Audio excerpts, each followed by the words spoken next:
पंथ मूल आचार्य गादी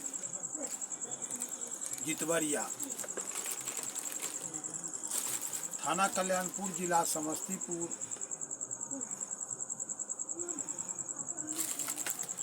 दुखिया पंथ मूल आचार्य गादी के द्वारा यह संदेश तमाम लोगों के बीच दिया जाता है। कहा जाता है, एक समय की बात है कि मैत्रेय ऋषि को कैलाश पर्वत पर महादेव कान में एक मंत्र देते हैं और कहते हैं कि यह मैत्रेय ऋषि, इस मर्म को, तथ्य को सब लोग नहीं जानते हैं, इसीलिए संसार में भटकते हैं, भरमते हैं और सही ठौर ठिकाना पर नहीं जाते हैं। वह मंत्र क्या है, इस पर आप विचार करें। इससे बहुत दूर है मानव। इस मंत्र के सानिध्य में वास्तविकता को यदि जाने तो उसका बेड़ा पार है, उसका कल्याण है, जय जयकार है। उन्होंने मंत्र में कहा, देहो दिवाल्या, देहो दिवाल्या, संधि विच्छेद होता है, देव जोर आलय बराबर देवालय। देवालय का अर्थ होता है देवताओं का मंदिर। तो देहो दिवाल्या, ये जो अंडज पिंडज उखमज स्थावर,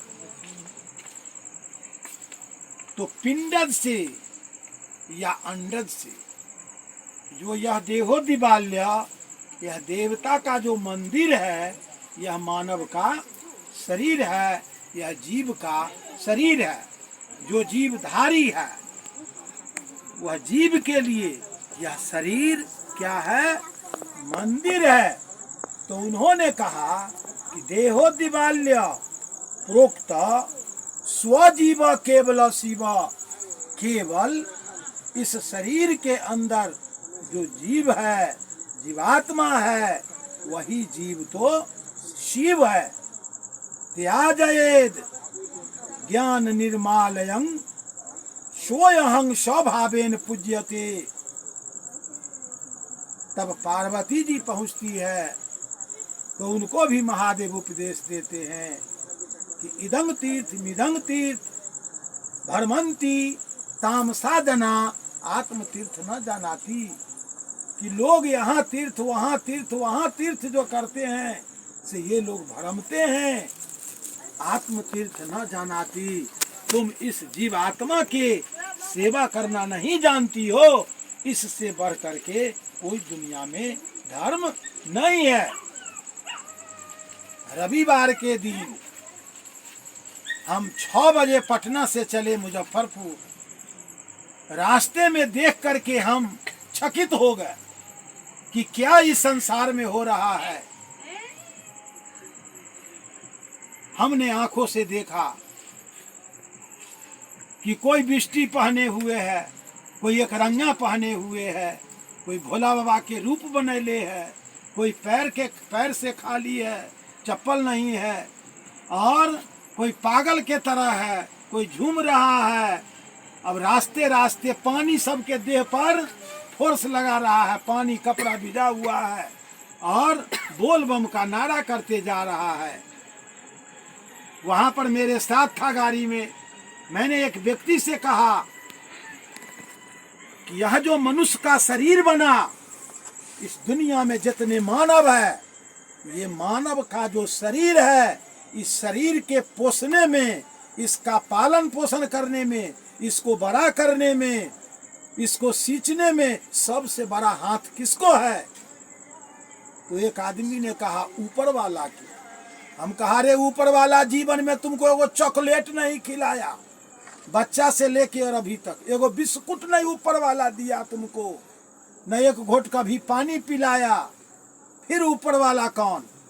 तुम ऊपर वाला माँ को मानो। 12 ना योगदान यह शरीर के पोषने में, पालन करने में, सींचने में हमारी माँ का है। 12 ना। 4 आना अंश पिता का होता है। जो पिता अपने बच्चा के लिए परदेश जाता है, कमाता है, कर्जा कार करके हो, खेती करके हो, माल पोस करके हो, गृहस्थी करके हो, जैसे हो, अपने बाल बच्चा को भरण पोषण करता है। 4 आना पिताजी का। अब 12 आना ये खून पानी मांस जितना है ये माता का दिया हुआ है। हमने कहा कि पैदा लेते समय से लेके और तुम सियाना तक जितना माँ का दूध तूने पिया, इस पृथ्वी में न ब्रह्मा जी पिलाया, न विष्णु पिलाया, न महादेव पिलाया, किसी देवता ने तुमको सेवा नहीं किया। सब सेवा से ज्यादा तुमको माँ ने सेवा किया। 32वां दूध पिलाया, तुमको आंचल के अंदर में रखा। अगर माघ के समय में उसका शरीर ठिठुरता रहे, भीज जाए, लेकिन तुमको जो है वो सूखी हुई कपड़ा में लपेट करके आंचल में रखता है और वो अपने भिजा हुआ कपड़ा भी पहन सकता है और तुमको रक्षा के लिए, यहाँ तक कि दिन में लोग कहता है कि मेरा बेटा को कोई नजर गुजर लगा देगा, इसलिए तुमको झांप के रखता है। तो सबसे बड़ा सहभागिता, सबसे बड़ा वैकुंठ, सबसे बड़ा बढ़ करके माता और पिता है, और दूसरा हमारा गुरु महाराज है, और तीसरा अतिथि है। तीसरा क्या है? माता पिता गुरु और अतिथि, यही चारों धाम है। इस 4 धाम से बढ़ करके इस धरती पर कोई धाम नहीं है। हजरत मोहम्मद के कुरान में भी लिखा है, जो इस्लामी धर्म के मानने वाले हैं उनके भी कुरान में है। क्या है कुरान में? कि माता के चरण में जन्नत है, माने माँ के चरण में स्वर्ग है। तो माता के चरण में जन्नत है। अगर तुम माता की सेवा नहीं करते हो, खुदा ताला का तुम इबादत करते हो, तो माता अगर जाके खुदा ताला से यह बात को रखे कि मैंने इसको बहुत आशा विश्वास भरोसा से हमने इसको पालन पोषण भरण पोषण किया, लेकिन ये हरमखोर हमको एक जल से आग्रह सेवा नहीं करता है, जल नहीं देता है, पानी नहीं देता है, हमको वस्त्र नहीं देता है, हमको भोजन नहीं देता है, हमको उलट करके नहीं देखता है, या खुदा ताला के यहाँ यह बात चला जाएगा तो खुदा ताला क्या करते हैं? खुदा कहते हैं शैतान को कि इसे, ये इंसान नहीं, ये हरामखोर है, इसको 1 पाउंड मांस इसके शरीर से तुम काट लो और तरह तरह से इसको दंड दो। जितना माता को दंड देता है, तुम्हारा इबादत भी फेल कर जाता है, वहाँ तुम्हारा वो व्यर्थ चला जाता है, नाकामयाब हो जाता है। उसी तरह से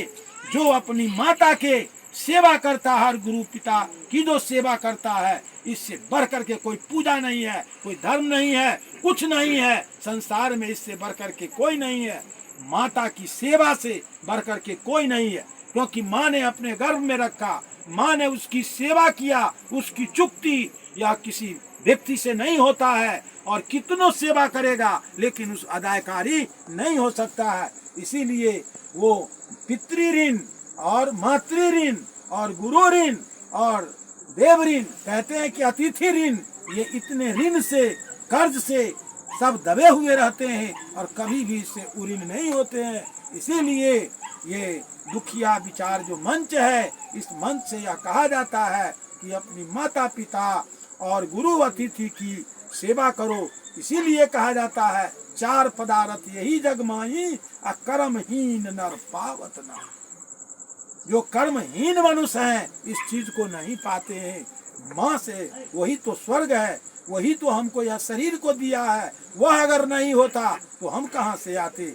इसीलिए धौर धरती के एक लेखा, 10 बाहर 10 भीतर देखा। माँ के धौर से यह शरीर आता है, और जब शरीर आता है तो धरती जो माँ है, ये माँ उसको अन्न देता है, और वही माँ जो है भोजन देती है, फल फूल सब चीज, भरण पोषण। इसीलिए धरती माँ, एक धर और धरती, ये दोनों एक समान है।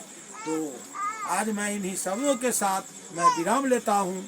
अब हमारे धर्म सुधारी जी हैं, जो अब से पूर्व भजन गा रहे थे, धर्मनी जीव हैं, जो रोसड़ा से आए हैं, वो अपना सहभागिता इसमें दिए हैं। हमारे धर्म भिखारी जीव हैं, धर्म जीव हैं, और साथ और दूर दराज से हमारे आए हुए हैं। तो अब मैं इन्हीं शब्दों के साथ विराम लेता हूँ, और अपनी माता पिता गुरु अतिथि की सेवा करें, यही सबका मूल धर्म है। स्वामी बंदगी, स्वामी बंदगी, स्वामी बंदगी।